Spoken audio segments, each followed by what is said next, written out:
नमस्कार दोस्तों, मेरा नाम है अंशुमन नायक और आप सभी का बहुत बहुत स्वागत है इंडियन डिफेंस न्यूज के डिफेंस टॉक सीरीज में, जहां पर हम रोज नए नए डिफेंस अपडेट्स के बारे में बात करते हैं। तो चलिए देर न करते हुए आज की वीडियो शुरू करते हैं।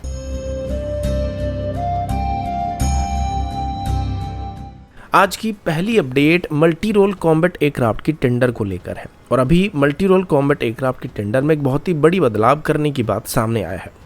अभी तक मल्टी रोल कॉम्बैट एयरक्राफ्ट की टेंडर में सिर्फ 4.5 जनरेशन फाइटर को ही खरीदने की कोशिश किया जा रहा था, क्योंकि इंडियन एयरफोर्स का कहना था कि वो कोई भी imported 5th generation fighter jet को अपनी सर्विस में शामिल करना नहीं चाहते हैं,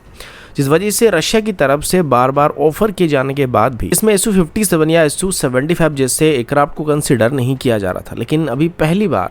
इंडियन एयरफोर्स की तरफ से डिफेंस मिनिस्ट्री को इस टेंडर में एक मेजर चेंज करने के लिए प्रपोजल दिया जा रहा है और अभी इसमें 5th जनरेशन फाइटर जेट को भी कंसिडर करने का प्रपोजल दिया जा रहा है। अगर ऐसा होता है तो इसमें रशिया को सबसे ज़्यादा फायदा होने वाला है, क्योंकि रशिया अकेला ऐसा देश है जो कि अभी कंप्लीट टेक्नोलॉजी ट्रांसफर के साथ अपनी Su-57 को भारत में बनाने का प्रपोजल दे रहा है। सेम टाइम पर भारत को यूनाइटेड स्टेट की तरफ से भी अपनी F-35 को ऑफर किया जा रहा है, लेकिन F-35 को यूनाइटेड स्टेट एक गवर्नमेंट टू गवर्नमेंट डील के अंदर ऑफर कर रहा है, जिसमें टेक्नोलॉजी ट्रांसफर या लोकल मैन्युफैक्चरिंग का कोई भी ऑप्शन नहीं दिया जा रहा है। तो इस वजह से ये मल्टी रोल कॉम्बैट एयरक्राफ्ट की टेंडर में फिट नहीं होने वाला है, लेकिन Su-57 इसमें परफेक्टली फिट हो सकता है। और अगर कंपटीशन की बात की जाए तो परफॉर्मेंस के मामले में ये वर्तमान इस टेंडर में ऑफर किए गए बाकी सभी 4.5 जनरेशन फाइटर जेट को आराम से आउट परफॉर्म करने वाला है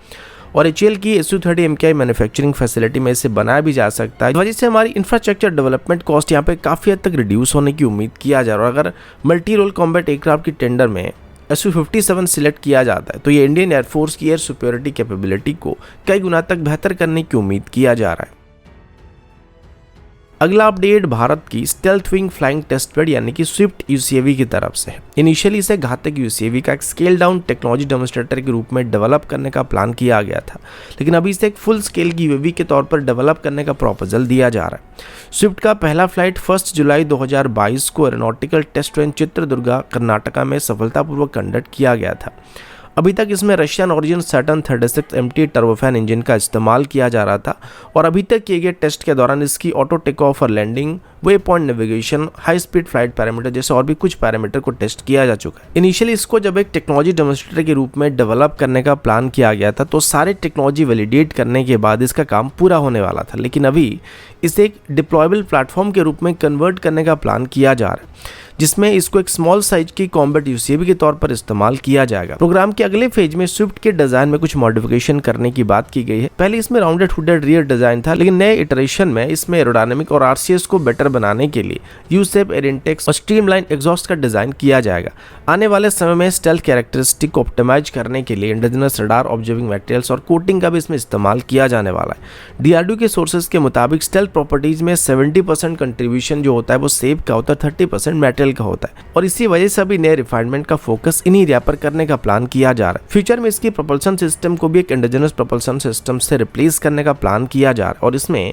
GTRE की तरफ से डेवलप किए गए स्मॉल टर्बोफैन इंजन का इस्तेमाल किया जाने वाला है, जो कि 250 किलोमीटर की रेंज और मार्क 0.6 की क्रूजिंग स्पीड को और लगभग 6 किलोमीटर की सर्विस सेलिंग को प्रोवाइड कर सकता है। इसके अलावा इसकी इंटरनल वेपन बे को भी मॉडिफाई किया जाने वाला है। इनिशियली इसको बस एक डेमो के तौर पर बनाया जा रहा था, लेकिन अभी इससे ऑफिशियल एमुनिशन को कैरी करने के लिए डिजाइन किया जाने वाला, जो कि 100 kg तक की मुनिशन को कैरी कर सकेगा। अगला अपडेट AWACS की तरफ से और अभी हम DRDO की तरफ से डेवलप किए गए नेत्र AWACS के बारे में बात करने वाले हैं। DRDO की तरफ से अभी तक नेत्र सीरीज के अंदर 3 Mark 1 AWACS को डेवलप किया गया था, जिसके बाद इंडियन एयरफोर्स की तरफ से 6 नेत्र Mark 2 AWACS को अपनी सर्विस में शामिल करने के लिए प्रपोजल दिया गया था, लेकिन बीच में DRDO की तरफ से नेत्र Mark 1A स्टैंडर्ड की 6 AWACS को इंडियन एयरफोर्स के लिए डेवलप करने का प्रपोजल दिया गया था, जो कि नेत्र Mark 1 के मुकाबले बेहतर होने के साथ साथ नेत्र Mark 2 के मुकाबले कॉस्ट इफेक्टिव भी होने वाले और इनको जल्द भी बनाया जा सकेगा, जो कि इंडियन एयरफोर्स की अर्जेंट रिक्वायरमेंट को पूरा कर सकेंगे। अभी इसको लेके DRDO की तरफ से एक बड़ी स्टेटमेंट दिया जा रहा है, जिसमें DRDO की तरफ से बताया जा रहा है कि नेत्र मार्क 1 में जिन AESA रडार एंटीना का इस्तेमाल किया जाएगा, ये gallium nitride based TR module होने वाले हैं, जो कि बेहतर रेंज और ट्रैकिंग परफॉर्मेंस को प्रोवाइड करने वाले हैं। इसके अलावा नेत्र मार्क 1 की तरह इसमें भी ERJ-145 एयरक्राफ्ट को बेस के तौर पर इस्तेमाल किया जाएगा, लेकिन इसमें कुछ सॉफ्टवेयर चेंजेस किए जाने वाले हैं। DRDO की तरफ से अभी ऐसे 6 एयरक्राफ्ट को बनाया जाने वाला है, जिनकी एस्टिमेटेड कॉस्ट 9,000 करोड़ के आसपास होने की उम्मीद किया जा रहा है। और इसमें नेत्र मार्क 1 में इस्तेमाल होने वाले कुछ इंपोर्टेड पार्ट को भी रिप्लेस करने का फैसला किया जा रहा है, जिसमें इंडिजिनस रडार वार्निंग रिसीवर और इलेक्ट्रॉनिक इंटेलिजेंस पॉट का भी इस्तेमाल करने का फैसला किया गया है। अगला अपडेट फाइटर जेट की प्रोडक्शन को लेकर है। रिसेंटली HAL की स्लो प्रोडक्शन रेट की वजह से गवर्नमेंट और इंडियन एयरफोर्स दोनों काफ़ी नाराज चल रहे हैं, और इसी वजह से अभी तेजस मार्क 2 और एमका जैसे फ्यूचर फाइटर जेट की प्रोडक्शन लाइन को कम्प्लीटली प्राइवेटाइज करने का प्लान किया जा रहा है। इसी के चलते अभी L&T की तरफ से पहली बार अनाउंस किया जा रहा है कि वो अभी गवर्नमेंट की इस प्रपोजल के चलते एक सेपरेट फाइटर जेट की प्रोडक्शन लाइन को ओपन करने वाले हैं। L&T के एरोस्पेस एंड डिफेंस के हेड जयंत दामोदर पाटिल ने हाल ही में ये बात कंफर्म किया है, लेकिन अभी तक ये कंफर्म नहीं किया गया कि कौन सा एयरक्राफ्ट वो मैन्युफैक्चर करने वाले हैं। फिलहाल इंडियन एयरफोर्स के पास अभी सिर्फ 31 ऑपरेशनल फाइटर जेट की स्क्वाड्रन मौजूद है, जबकि सैंक्शन स्ट्रेंथ 42 स्क्वाड्रन तक होना चाहिए।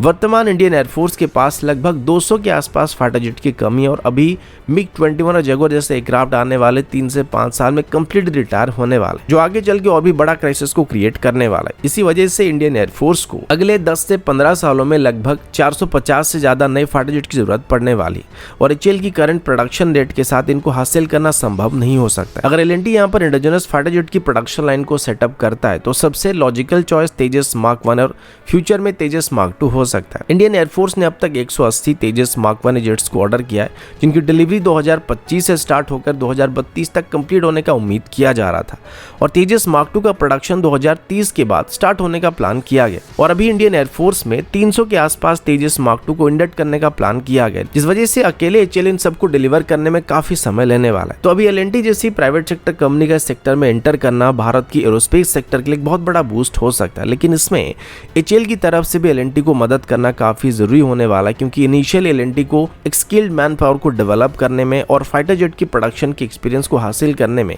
सबसे ज्यादा मुश्किल का सामना करना पड़ सकता है, जिसमें HAL चाहे तो उनको मदद कर सकता है। और अगर ऐसा हो पाता है तो आगे चल के L&T हमारी एरोस्पेस सेक्टर में एक मेजर प्लेयर बन के सामने आ सकती है।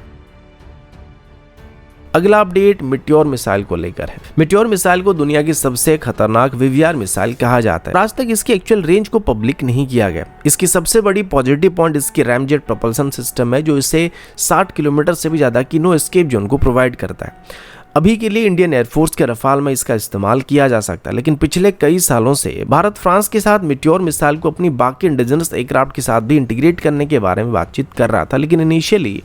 MBDA फ्रांस की तरफ से मिट्योर मिसाइल को किसी नॉन यूरोपियन रडार के साथ इंटीग्रेट करने के लिए मना कर दिया गया था, जिस वजह से इसको रफाल के अलावा भारत अपनी किसी और एयरक्राफ्ट में इस्तेमाल नहीं कर सकता है। पर अभी इंडियन एयरफोर्स और MBDA फ्रांस के बीच तेजस मार्क 1 और तेजस मार्क 2 में मिट्योर मिसाइल को इंटीग्रेट करने को लेकर एक बार फिर से बातचीत होने की उम्मीद किया जा रहा है। अगर मिट्योर मिसाइल को तेजस में इंटीग्रेट किया जाता है तो ये तेजस की VVR कैपेबिलिटी को कई गुना तक बेहतर कर सकता है, लेकिन मजे की बात यह कि MBDA की तरफ से तब जाकर मिट्योर मिसाइल को तेजस में इंटीग्रेट करने के लिए सहमति जताया जा रहा है जब भारत अपनी SFDR मिसाइल की कैप्टिव ट्रायल को शुरू करने वाली, जो कि टेक्निकली मिट्योर मिसाइल से भी बेहतर मिसाइल होने की उम्मीद किया जा रहा है। लेकिन अभी मिट्योर मिसाइल को सिर्फ इंडिजिनस एयरक्राफ्ट में इंटीग्रेट करने के लिए नहीं, बल्कि इसको भारत में लोकली मैन्युफैक्चर करने के ऑप्शन पर विचार किया जा रहा है। इसके पीछे एक मेजर कारण यह भी है कि अभी अस्त्र मार्क 3 मिसाइल का प्रोडक्शन स्टार्ट होने में हमें 4 से 5 साल का समय लगने वाला है, और तब तक मिट्योर मिसाइल को एक शॉर्ट टर्म सोल्यूशन के रूप में देखा जा रहा है, और फ्यूचर में इसको एक्सपोर्ट करने का एम भी रखा गया है।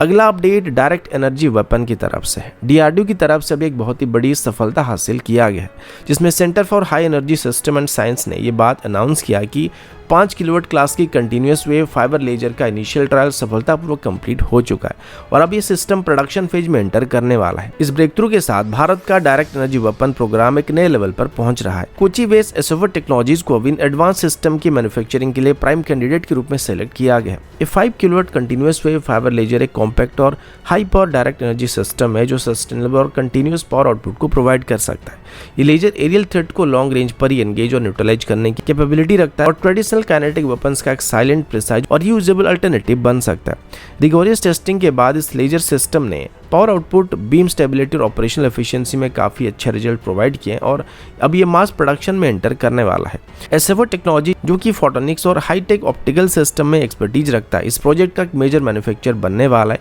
ये डेवलपमेंट भारत के डायरेक्ट एनर्जी वेपन प्रोग्राम के लिए बहुत बड़ा स्टेपिंग स्टोन होने वाला है, जो फ्यूचर में high power laser, more compact design और मल्टीपल मिलिट्री प्लेटफॉर्म में इंटीग्रेशन का रास्ता खोलने वाला है। तो दोस्तों अभी के लिए इतना ही, मिलता हूँ आपसे अगले वीडियो में, तब तक के लिए जय हिंद, वंदे मातरम।